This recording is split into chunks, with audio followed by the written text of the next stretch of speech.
La declaración de Randolph Carter. H. P. Lovecraft.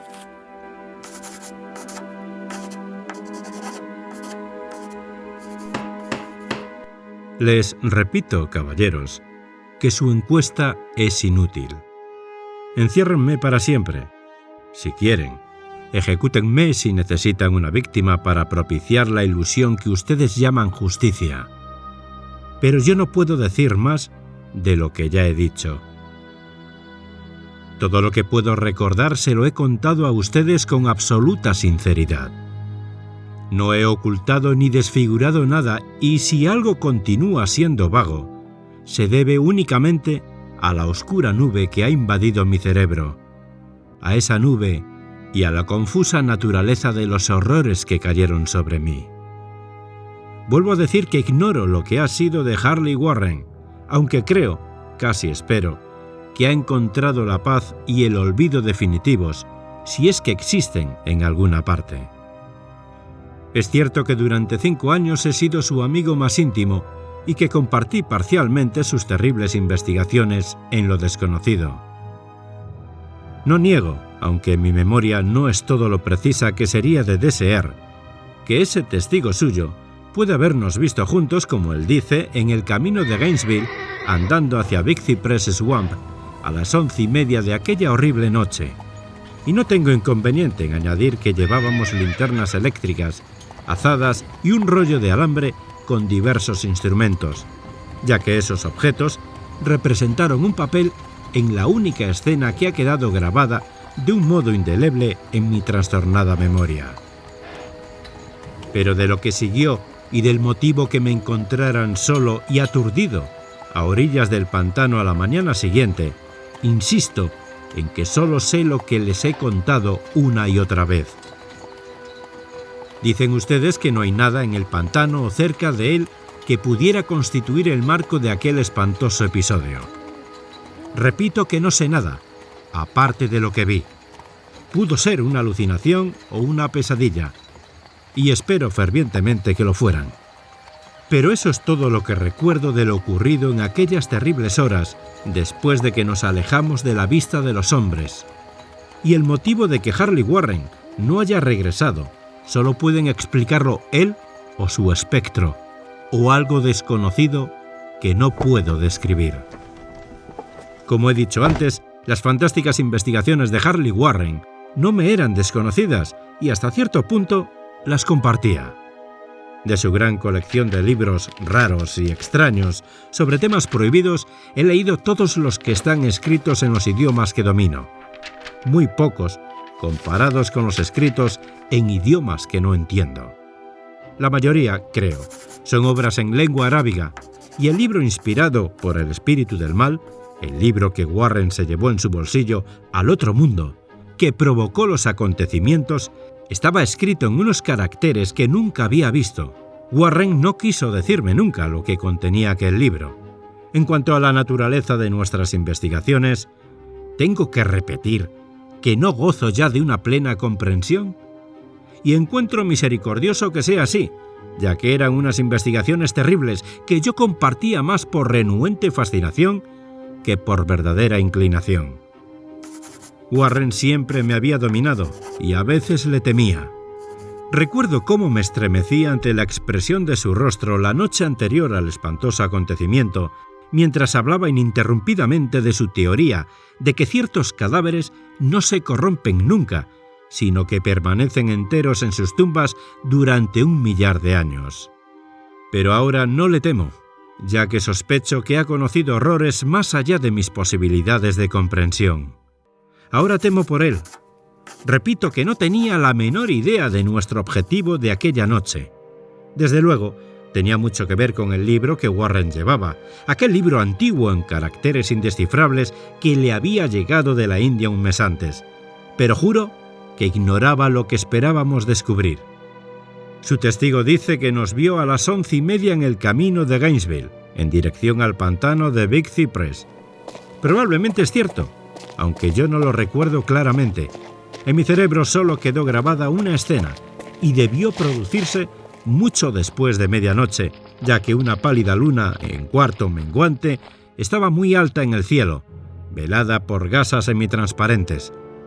El lugar era un antiguo cementerio, tan antiguo que temblé ante las múltiples evidencias de años inmemoriales.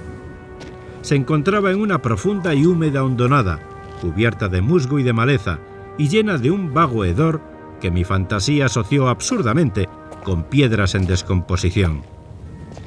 Por todas partes veíanse señales de descuido y decrepitud, y parecía acosarme la idea de que Warren y yo éramos los primeros seres vivientes que invadíamos un silencio letal de siglos.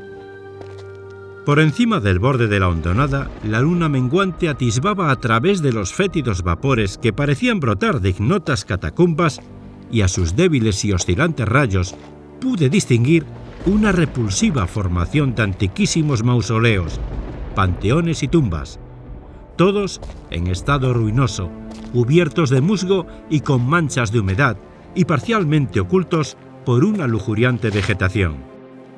Mi primera impresión vívida de mi propia presencia en aquella terrible necrópolis se refiere al acto de detenerme con Warren ante una determinada tumba y de desprendernos de la carga que al parecer habíamos llevado. Observé entonces que yo había traído una linterna eléctrica y 2 azadas, en tanto que mi compañero había cargado con una linterna similar y una instalación telefónica portátil. No pronunciamos una sola palabra, ya que ambos parecíamos conocer el lugar y la tarea que nos estaba encomendada. Y sin demora empuñamos las azadas y empezamos a limpiar de hierba y de maleza la arcaica sepultura, después de dejar al descubierto toda la superficie, que consistía en 3 inmensas losas de granito. Retrocedimos unos pasos para contemplar el fúnebre escenario, y Warren pareció efectuar unos cálculos mentales.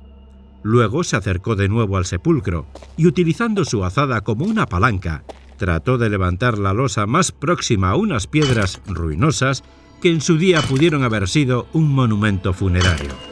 No lo consiguió y me hizo una seña para que acudiera en su ayuda. Finalmente, nuestros esfuerzos combinados aflojaron la losa, la cual levantamos y apartamos a un lado. Quedó al descubierto una negra abertura por la que brotó un efluvio de gases miasmáticos tan nauseabundos que Warren y yo retrocedimos precipitadamente. Sin embargo, al cabo de unos instantes nos acercamos de nuevo a la fosa y encontramos las emanaciones menos insoportables.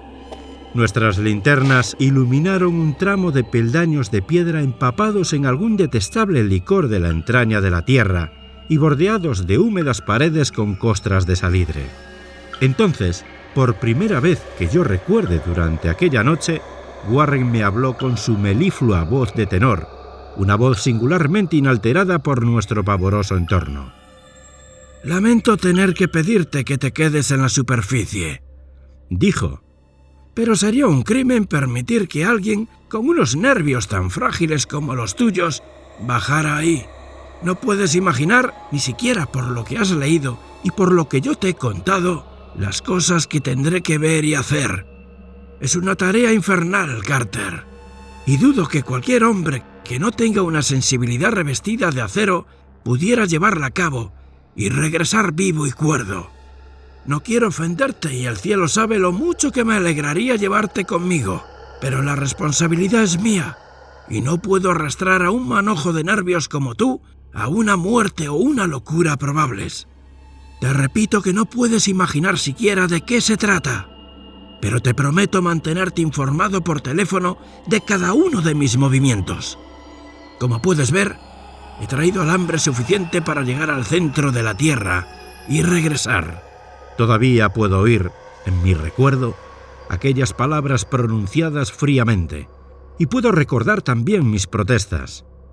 Parecía desesperadamente ansioso por acompañar a mi amigo a aquellas profundidades sepulcrales, pero él se mostró inflexible.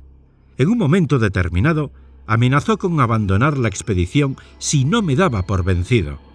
Una amenaza eficaz, dado que solo él tenía la clave del asunto. Tras haber obtenido mi asentimiento, dado de muy mala gana, Warren cogió el rollo de alambre y ajustó los instrumentos. Finalmente, me entregó uno de los auriculares, estrechó mi mano Se cargó al hombro el rollo de alambre y desapareció en el interior de aquel indescriptible osario. Fui a sentarme sobre una vieja y descolorida lápida, cerca de la negra abertura de que se había tragado a mi amigo.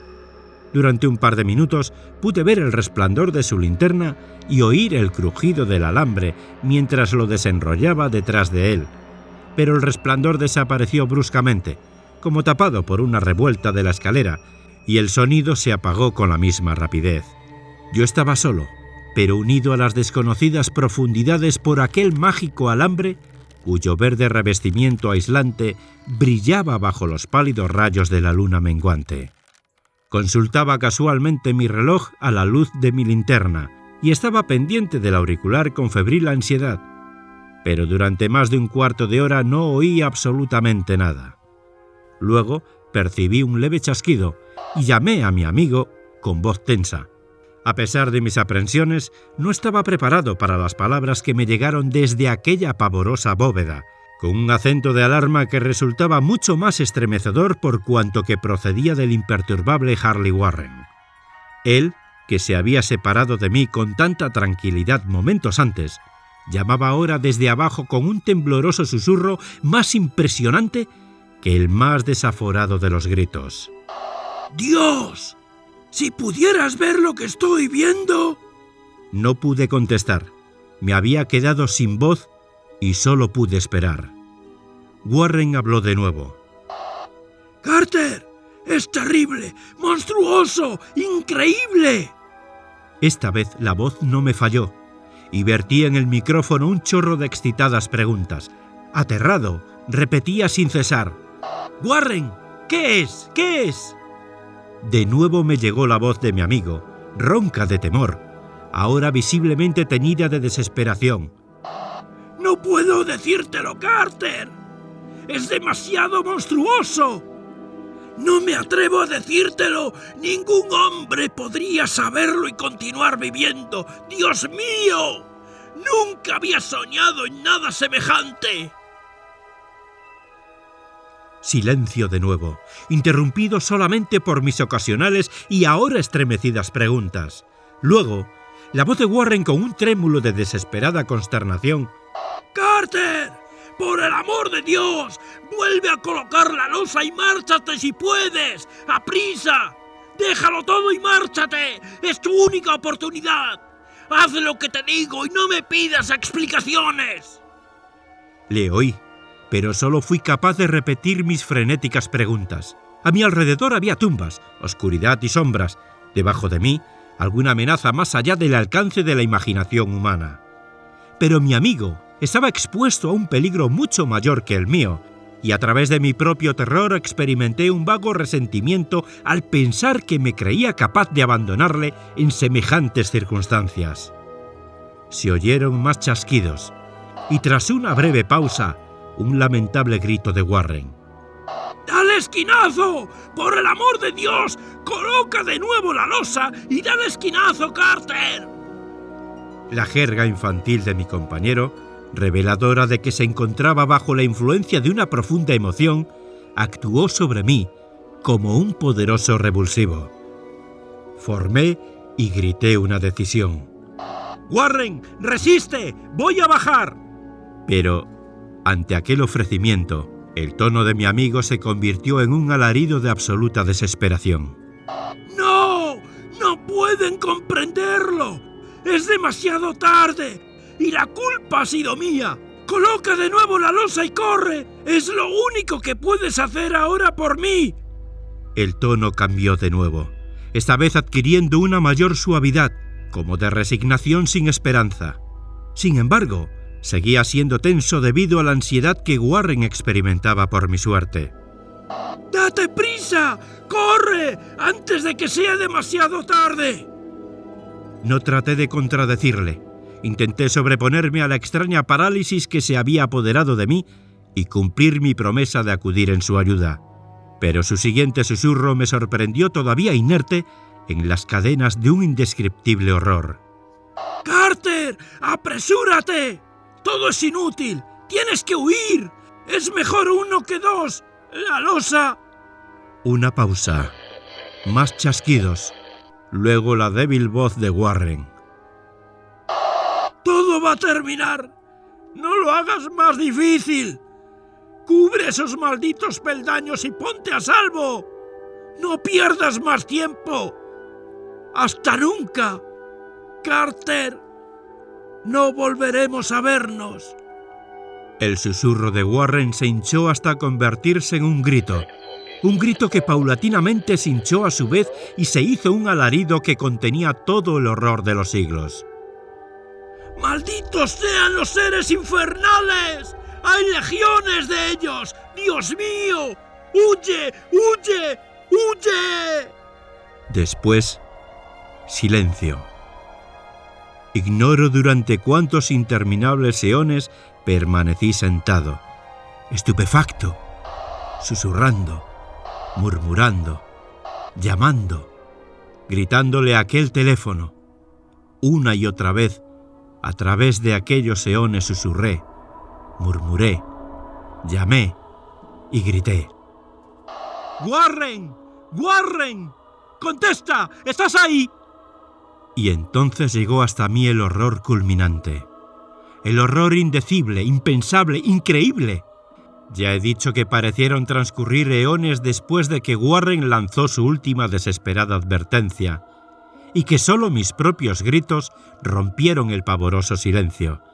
Pero al cabo de unos instantes se oyó un chasquido en el receptor y tensé el oído para escuchar. Grité de nuevo. ¡Warren! ¿Estás ahí? Y en respuesta, oí lo que envió la oscura nube sobre mi cerebro.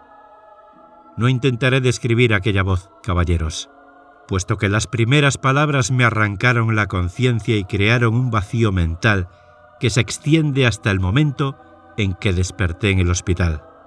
¿Qué podría decir?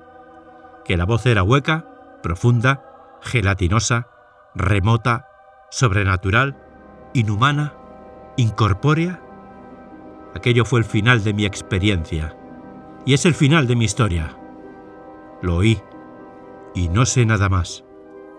La oí mientras permanecía petrificado en aquel cementerio desconocido en la hondonada, entre las lápidas carcomidas y las tumbas en ruinas, la exuberante vegetación y los vapores miasmáticos. La oí, surgiendo de las abismáticas profundidades de aquel maldito sepulcro abierto, mientras contemplaba unas sombras amorfas y necrófagas danzando bajo una pálida luna menguante. Y esto fue lo que dijo. Imbécil. Warren está muerto.